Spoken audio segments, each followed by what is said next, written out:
Goku and Raditz have teamed up, having to face the Saiyans together. Their visions keep showing them other things, and now they each have a common goal in mind. Figure out where these came from, figure out how to control them, and use them to their advantage. But they still have a lot more to learn about their foresight. We'll be seeing all that and more in this part 3 of What If Goku Had Bardock's Foresight. Vegeta's backed into a corner. Piccolo stands there triumphantly, and the group is ready to defeat Vegeta. But Vegeta's not done yet. He's not gonna die here. This Namekian, these two low-class Saiyans, they're not gonna kill him. They might be able to get close, but they're not gonna finish it. And look at this, they need all these people together just to defeat the prince. Ki charges around him as he explodes with anger. Jumping up into the air, quickly firing a barrage of Ki blasts down at the ground below. He's aiming at random, and everyone's trying to defend against it. Goku and Raditz aren't particularly phased, but for everyone else, this is a pretty big risk, especially since he's firing blindly. At least, at first. Vegeta's eyes dart around, and then he sees Piccolo once more. That Namekian, he'll be the first to go. Quickly in one hand, he charges up a powerful blast aimed at Goku and Raditz. He assumes Kakarot's the weaker one, so he launches it towards him. And Piccolo can sense Vegeta coming towards him. Through the smoke, Vegeta appears. Piccolo feels a sharp pain in his gut as he's knocked far away with a shockwave. Vegeta then rockets towards where Piccolo's flying, delivering a powerful kick, sending Piccolo all the way up into the sky. He tries to catch himself and desperately tries to fight back. He whips himself around, charging a mouth beat, launching it down at Vegeta. But Vegeta quickly counters it, and then, with his other arm, he points two fingers at Piccolo. Dirty fireworks. But he's stopped just in time. Raditz and Goku fly over, intervening. They land a simultaneous strike on Vegeta, and with their combined power, they're able to knock him unconscious. He's already taken enough damage. And they're able to save Piccolo from this. Raditz curses it. That idiot shouldn't have gotten involved. He could have ruined the whole thing. But Goku says Piccolo probably had a good plan. He might have just assumed that Raditz was a threat. He couldn't trust him. Of course, Piccolo's completely separated from the group, and he's probably been eavesdropping. He probably knows that Raditz has joined them, but that doesn't mean Piccolo's gonna instantly trust Raditz. Especially not Vegeta either. He wants to defeat both of those Saiyans, and also Goku. Piccolo falls from the sky unconscious, as Raditz looks down at Vegeta, contemplating what to do next, and Goku's also wondering the same thing. It would be such a shame to kill a fighter that strong though, not to mention, he's unconscious. It would be incredibly cowardly to kill him. Same goes for Nappa. Actually, now that I think about it, where is Nappa? He was knocked out a while ago. Raditz points a hand at Vegeta, contemplating if he should kill him or not. But before he can even act, they feel a rumbling. And looking back where they just were before, they see a massive explosion, and Raditz immediately recognizes that attack. No! They completely forgot. They rush over as a giant ape rises up. Nappa has regained consciousness and transformed. He'll finish this battle. This giant storm knocks everybody back, and is completely unrestrained. Gohan, Krillin, and Tenshinhan are launched far away, heavily injured from the attack. Yamcha, Chaozu, and Yajirobe aren't so lucky. With this single attack, Nappa was able to easily eradicate them. They had no chance at surviving it, and the group doesn't even realize it yet. Nappa then turns over, seeing Goku and Raditz flying over. He lifts his arms up and screams. They're screwed now. And Goku remembers now.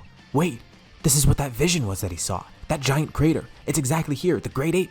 That wasn't a warning about Vegeta or anything. It was a warning about Nappa still being around. And it must have been pretty important for that to be a vision.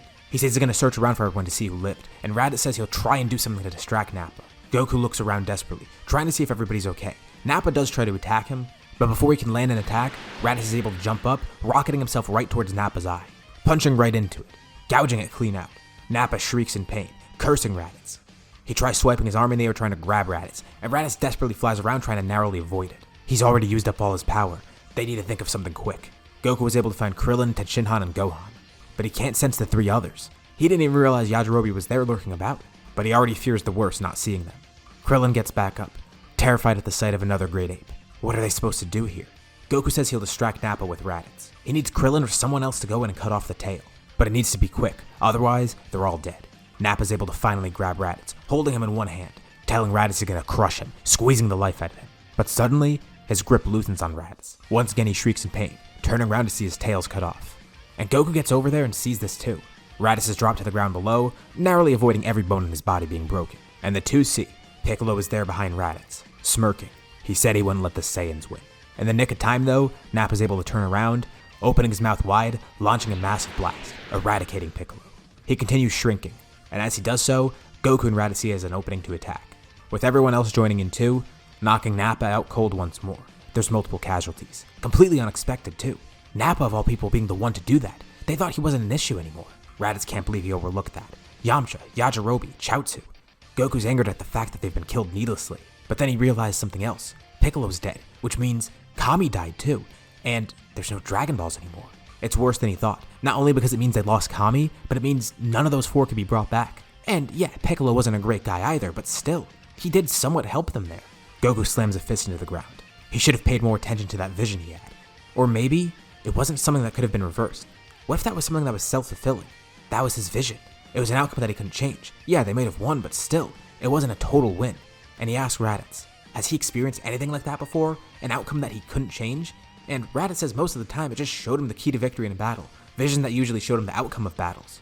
Or possibly where their next target was. Although, he's never been in a fight this intense, one that was life or death for him, one in which he wasn't 100% sure that he could survive.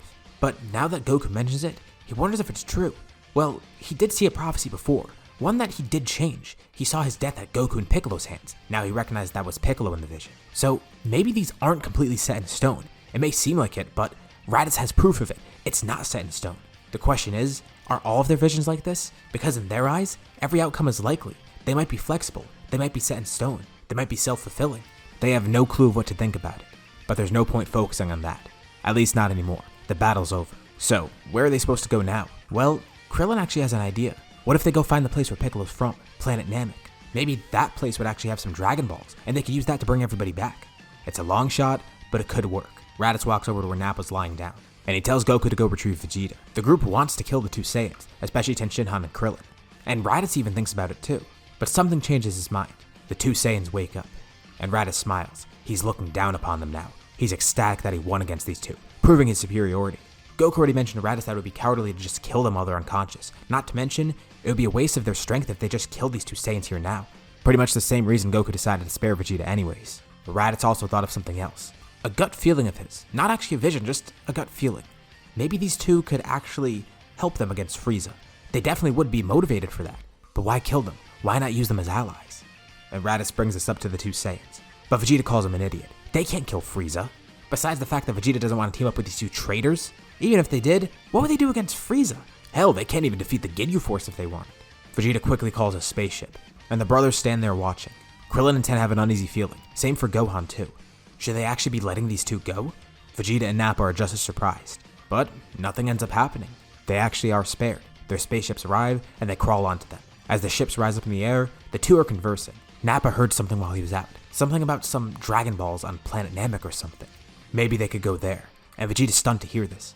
Maybe those are the fabled wish orbs. Do they actually exist? The two pods fly off, and Goku turns to Raditz. He says it's no use. They'll probably show up eventually though. He hasn't foreseen it, but he has a gut feeling. Kinda like Raditz just had now. And he's thankful for Raditz sparing them. And Raditz gets kinda mad at this. He reminds Kakarot. He's not sparing them because he's some goody-goody. It's just that they're all Saiyans. It's not right that they're killing each other. They should be teaming up against Frieza after all. The other three just stand there watching. Ten doesn't really know what to think about Raditz, especially after saying something like that. Same for Krillin. He drew the Saiyans here after all, and he got all their friends killed. Is Raditz truly someone on their side, especially when he's still acting that way? Goku can't explain it too well to them, but they're gonna have to trust him on this one. Besides, it's not completely Raditz's fault. I mean, even if Raditz didn't come here, maybe the Saiyans would have come here eventually to get Goku. Or worse, that Frieza guy would have shown up. But even besides that, he would love to try and explain his vision to them, his foresight. But he can't really explain it, he can't put it in words. And there's no way he could actually show them and get them to fully trust it. But he does know one thing. Having Raditz around actually helped awaken this ability somehow. The connection between the two of them. And Goku thinks this would be an amazing ability for battle. He wants to hone it, and Raditz can help. Not to mention, they know their path now. They know what they need to do. There's a short passage of time, but actually, the group's gonna end up arriving on Namek a little bit earlier than normal. And there's a few reasons for this. One of the big things is that they're all going together because Goku doesn't need to heal up a long time. Actually, that goes for pretty much everyone around here. Raditz was probably injured at the worst, but even then, they didn't use any Senzu beans yet, so they'd have one lying around for him. There's also another factor. Raditz immediately suggests using his spaceship. It's a great thing for Bulma to study and take parts from, which somewhat speeds up the process of building the ship. Also, since the gravity room already does exist here, and the fact that they realize the trip might take a little bit, Raditz suggests putting this room on the ship, just so they could train in the meantime. And the crew's a little bit different too. Instead of just Krillin, Bulma, and Gohan, it's Krillin, Bulma, Gohan, and also three others, Goku, Raditz, and Tenshinhan. Although it's kind of annoying for Bulma because so many people are on the ship at once training. But it works out nicely for them. By the time they arrive on Namek, here's their power levels. Goku's at around 200,000, with Raditz being pretty equal to him. Goku's actually caught up. And Raditz is perplexed. He grew so quickly. He needs to start taking his training a lot more seriously. Gohan's a lot lower, but it's still pretty high, 100,000. Goku and Raditz have the benefit of training at higher levels, which Ten and Krillin don't really have the benefit of. They actually have their own section out part of the ship where they train at lower levels of gravity, and they're both at around 30,000 right now. Not being able to train at the insane gravity levels that Goku and Raditz are. But still, it's a nice increase in power. Once they get to Namek, They immediately start going around the villages, using their dragon radar to try and find any sort of Dragon Balls here. And Raditz saw something interesting on their way here. He had another vision, one of a giant dragon, and he mentions this to Goku. And Goku asked him to clarify it a bit more. Well, Raditz saw himself on this green planet, and it does look like it was Namek, and he just remembers a giant green dragon. And Goku says that's it. If there's another dragon here, that means there's Dragon Balls. That confirms it for them. The Dragon Balls exist here. Although, gathering them isn't going to be as straightforward as they thought, because they encounter the Namekians, and it's not like they're going to fight. The Namekians are peaceful people, but they're not just going to give up their Dragon Balls to random strangers. Especially with someone like Raditz there who looks pretty intimidating. Of course, no fight breaks out though, and instead, these visitors are taken to Guru. Goku explains everything to him, and why they're here for the Dragon Balls. And Guru tells Goku to step up. He places a hand on his head, reading his mind, and he sees his intent. He's genuine, and this man, he's pure of heart too. He senses no malice within him. That one other Saiyan over there, he's definitely more malicious, but the rest of the group, they actually seem okay. And their intent is genuine. They're here to revive their friends. Mainly focus on bringing back their Guardian of Earth too, a fellow Namekian that bestowed Dragon Balls upon them. And because of this, Guru is sympathetic to their plight, especially due to how it happened. The group is able to gather the Dragon Balls, and they go outside near Guru's place, summoning the dragon. And Raditz is amazed seeing this. The Namekians have seen this before, and as for everybody else here, they've seen Shenron, and it's cool to see another dragon like this. But Raditz's mind is blown. He's never seen anything like it. Well, that kind of explains why they're called Dragon Balls at least. And they're amazed to hear that this dragon actually grants 3 wishes, not just 1. That's even better, because apparently they can only revive 1 person at a time, a downside that Shenron doesn't have. But that works perfectly. They'll revive Kami first. Although with only 2 wishes left, somebody's gonna have to wait. But it doesn't matter. Once Kami's brought back, they could summon Shenron to bring back their other friends. Chaozu's brought back because he needs to be brought back by Namek's Dragon Balls, with Yamcha and Yajirobe trying to decide who goes first, with Bulma insisting that it's Yamcha. Yajirobe's kind of pissed off about this, but whatever, he could wait a little bit longer. Alright, and that's that. They summoned the dragon and they got their friends back. Well, 4 out of 5. The wish with Kami brought Piccolo back too, even though he's not really a friend, but you get what I mean. Still a success. Now they can head back to Earth, doing some more training on the trip back just to kill time. But as they're about to leave, a ship descends from above, with a massive ki blast coming down towards the planet. Guru is monitoring everything. He could already tell something bad's about to happen. Goku and Raditz hear a voice in their head. Come to Guru. But Raditz says they can't leave. He knows exactly who this is. This is Frieza. He recognizes the ship immediately. He can't believe it. He didn't expect to see Frieza so soon. And while part of him does want to stay and fight, at the same time, there's something in him telling him to leave. It's these 2 conflicting thoughts. Maybe it's because he's panicked. He realizes that he might actually be screwed here. How are they supposed to defeat Frieza now? It's far too soon to encounter him. A warrior Namekian steps in. It's Nail.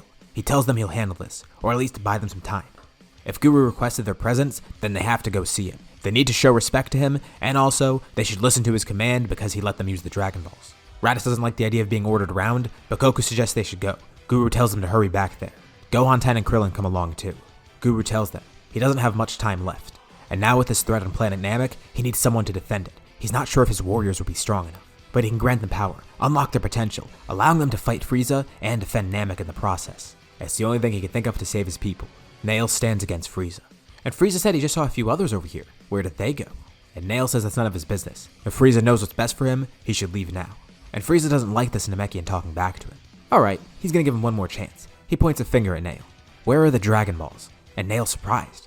Another person here for the Dragon Balls. But how did Frieza even hear of it? And Frieza knows they exist.